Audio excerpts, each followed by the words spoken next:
नमस्कार दोस्तों, स्वागत है आपका इंस्टीट्यूट फॉर सिविल सर्विसेज में। Finally topic wise current affair का रिवीजन करने जा रहे हैं स्टार्ट। इसमें सब्जेक्ट वाइज या फिर टॉपिक वाइज या फिर सेक्शन वाइज जो है मोस्ट इंपॉर्टेंट करंट अफेयर आपको दिए जाएंगे। इसमें क्या कर रहे हैं, अभी हम आपको एक एक वीडियो में एक एक सेक्शन कवर करते जाएंगे, ठीक है। और फिर इसका कंप्लीट पापा वीडियो देंगे हम आपको, जो 12 जून 2022 की यूपीपीएससी की प्री परीक्षा है उसके लिए। लेकिन जो उसके आसपास आने वाली परीक्षाएं वो लोग भी इसको देख सकते हैं।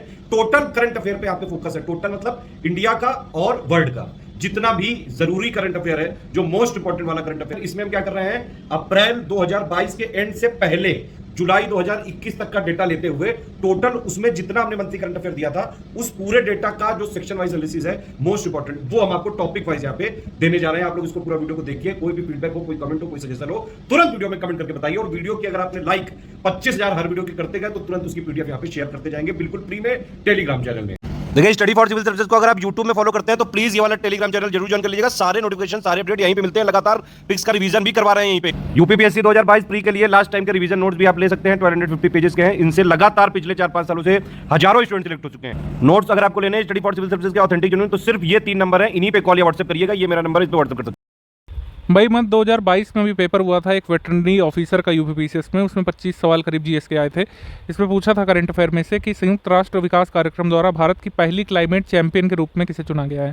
तो इसका आंसर हो जाएगा प्राजक्ता कोहली, ठीक है। इसी तरीके से ब्रांड एम्बेसडर कई सारे पूछे जाते हैं। कोई गवर्नमेंट स्कीम के ब्रांड एम्बेसडर, कोई यूएन के मिशन के ब्रांड एम्बेसडर, ठीक है। उसी प्रकार से किसी ऑर्गेनाइजेशन के ब्रांड एम्बेसडर, किसी स्टेट के ब्रांड एम्बेसडर। तो इस तरीके से कई बार वनडे एग्जाम में तो आता ही आता है, यूपीपीसीएस में भी इसमें पूछने लगे हैं। तो जहाँ पर आप प्राइवेट कंपनीज वगैरह का बताएंगे तो यूपीपीसीएस के लिए उतना ज़रूरी नहीं रहेगा, वो खाली वनडे एग्जाम वाला देखिएगा। जहाँ पर हम बताएंगे कि यूपीपीसीएस के लिए ज़रूरी है उसको याद करिएगा।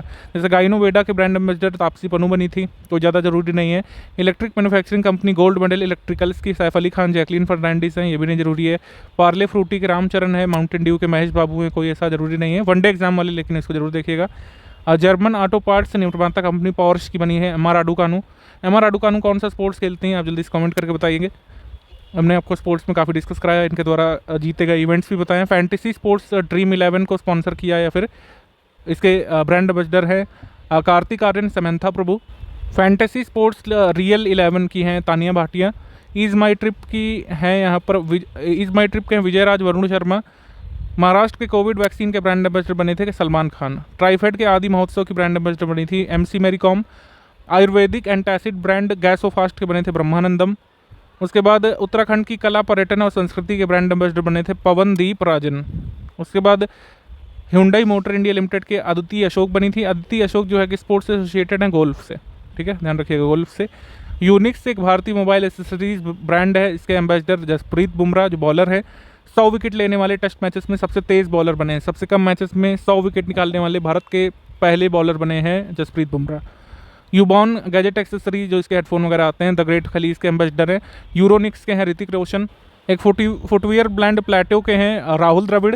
संयुक्त राष्ट्र विश्व खाद्य कार्यक्रम United Nations World Food Programme की सद्भावना राजदूत, ये बने थे स्पेनिश जर्मन अभिनेता डैनियल ब्रहल। रियलमी के ambassador K L Rahul. Arunachal Pradesh के 50 वर्ष उत्सव के सेलिब्रेशन में संजय दत्त एम्बेसडर थे। बिहार के खादी ब्रांड एम्बेसडर मनोज तिवारी रह चुके हैं। पंकज तिवारी भी रह चुके हैं, जो एक्टर हैं वो भी रह चुके हैं, ठीक। उसके बाद एडिडास की एम्बेसडर है मणिका बत्रा। इसके बाद उत्तराखंड के ब्रांड एम्बेसडर 2 लोग बने थे, अक्षय कुमार भी बने थे और ऋषभ पंत भी बने थे, ठीक है। ऋषभ पंत और अक्षय कुमार। एक एंटी ड्रग कैंपेन भी चलाया था उत्तराखंड ने, उसके एम्बेसडर कौन बने थे, संजय दत्त बने थे। ये हो गया उत्तराखंड से स्पेसिफिक। उसके बाद brand ambassador of Bank of Baroda PV Sindhu और Shefali Verma. PV Sindhu badminton player, Shefali Verma cricket player. Khadi Prakritik paint के एम्बेसडर नितिन गडकरी। यूपी की 1 डिस्ट्रिक्ट 1 प्रोडक्ट स्कीम की ब्रांड एम्बेसडर कंगना रनौत, बहुत जरूरी, यूपी के एग्जाम आप देने जा रहे हैं। Plant based company Good Dot के ambassador Neeraj Chopra. Bata India Limited की दिशा पाटनी। कैशिफाई के ब्रांड एम्बेसडर, कैशिफाई का ऐड तो यूट्यूब में ही आपने देखा होगा कई बार, राजकुमार राव है। बेटी बचाओ बेटी पढ़ाओ के एम्बेसडर राजस्थान में ये अवनी लेखरा बनी है। होमलेन के पहले ब्रांड एम्बेसडर ये एम एस धोनी। उत्तराखंड के लिए महिला सशक्तिकरण एवं बाल विकास विभाग की एम्बेसडर वंदना कटारिया। माई सर्किल 11 के लिए एम्बेसडर शुभमान गिल और ऋतुराज गायकवाड़। भारतीय एक्सा लाइफ इंश्योरेंस की विद्या बालन। पिरामल रियल्टी के फरहान अख्तर। डिश टीवी के Rishabh Pant. National basketball association के लिए भारत के अपने ब्रांड एम्बेसडर बने हैं रणवीर सिंह। लिविंग गार्ड जो प्रोटेक्टिव मास्क और ग्लव्स बनाता है उसके एम्बेसडर सौरव गांगुली। तेलंगाना राज्य की brand ambassador PV Sindhu. Punjab के कोविड टीकाकरण अभियान के ब्रांड एम्बेसडर सोनू सूद। पूर्वी भारत स्थित स्टार सीमेंट के brand ambassador Akshay Kumar. Vivo के brand ambassador Virat Kohli. Datsun Samsung PhonePe के एम्बेसडर आमिर खान। स्वच्छता और स्वच्छता ब्रांड वाइस के एम्बेसडर भी Virat Kohli. Mastercard Inc के वैश्विक ब्रांड एम्बेसडर हैं मैग्नस कार्लसन, शतरंज प्लेयर जो है। फिनो पेमेंट्स बैंक के ब्रांड एम्बेसडर हैं पंकज त्रिपाठी। केरल एडवेंचर के ब्रांड एम्बेसडर हैं रविंद्रन श्रीजेश जो आपके हॉकी प्लेयर हैं।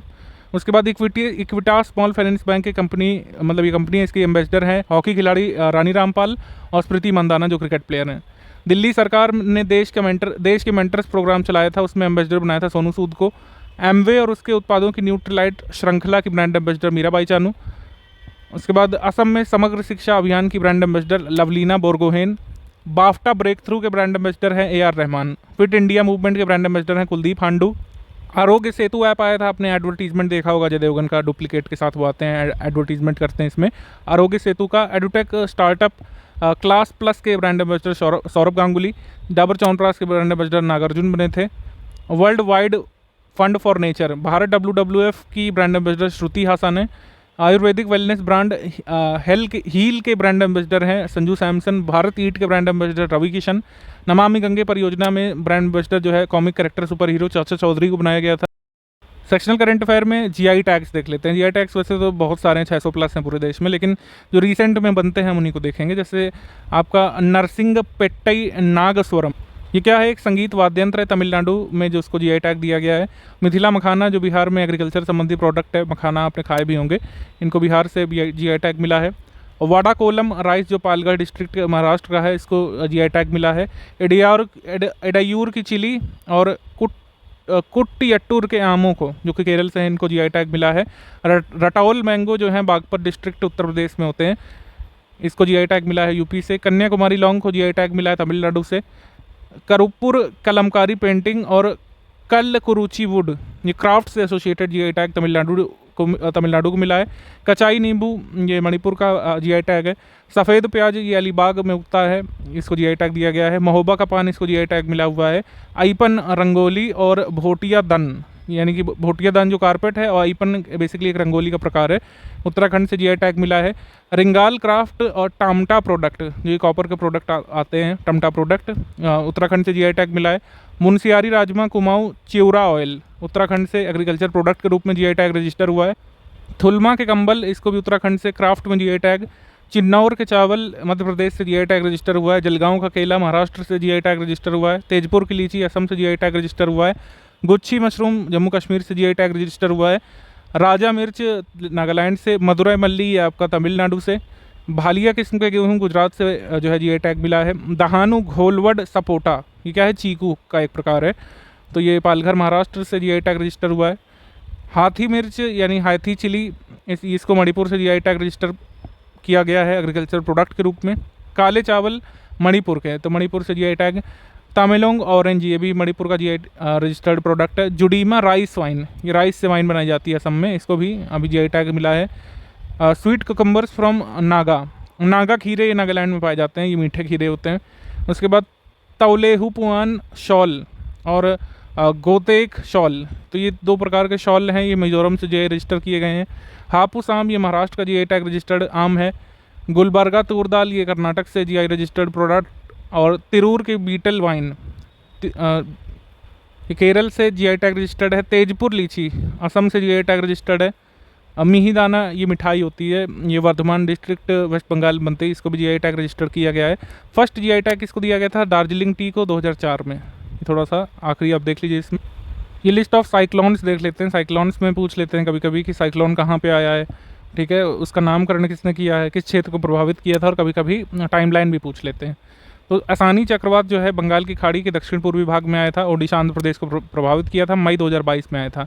आसानी का नामकरण किया था श्रीलंका ने। जवाद आया था बंगाल की खाड़ी में, ओडिशा आंध्र प्रदेश को प्रभावित किया था दिसंबर 2021 में, सऊदी अरब ने नाम दिया था इसको। ये राय नाम का टाइफून आया था और फिलीपींस में इसको ओडेट कहा गया था। फिलीपींस में आया था, माइक्रोनेशिया ने इसको नामकरण किया था। गुलाब नामक चक्रवात आया था बे ऑफ बंगाल में, पाकिस्तान ने नामकरण किया था इसका, यह आया था सितंबर 2021 में। आंध्र प्रदेश के आसपास ओडिशा तट पर आया था। हेनरी नाम का जो हरिकेन है, इसको यूएस ने नाम दिया था। ये न्यू इंग्लैंड में आया था, यानी कि नॉर्थ ईस्ट ऑफ यूएस में। अगस्त 2021 में आया था। तौकते आया था अरेबियन सी में, और ये आया था मई 2021 में। म्यांमार ने इसको नाम दिया था तौकते। यास नामक चक्रवात आया था बंगाल की खाड़ी में, और ओमान ने इसको नाम दिया था। मई 2021 का है। इसाइस साइक्लोन आया था बहामास में, या हम मतलब ये बहामास को इसने प्रभावित किया था। अफ्रीका के तट पर आया था 2020 में। निसर्ग चक्रवात आया था महाराष्ट्र और गुजरात में, जून 2020 में। बांग्लादेश ने नाम दिया था इसको। और अम्फान आया था मई 2020 में, थाईलैंड ने नाम दिया था इसको। वेस्ट बंगाल उड़ीसा रीजन को प्रभावित किया था। पश्चिम बंगाल के सागर द्वीपों और बांग्लादेश के हटिया द्वीपों के बीच ये आया था। क्रिस्टोबल ये मैक्सिको की खाड़ी में आया था। मैक्सिको और अमेरिका के कुछ हिस्सों को प्रभावित किया था। ये टाइफून एक मेयस्क है, ये कोरियन पेनिनसुला को इसने प्रभावित किया था। ये सितंबर 2020 का है। हैशेन जो है टाइफून आया था जापान में सितंबर 2020 में। यूनिस आया था यूरोप में फरवरी 2022 में। और कंपासू तूफ़ान ये फिलीपींस में आया था अक्टूबर 2021 में।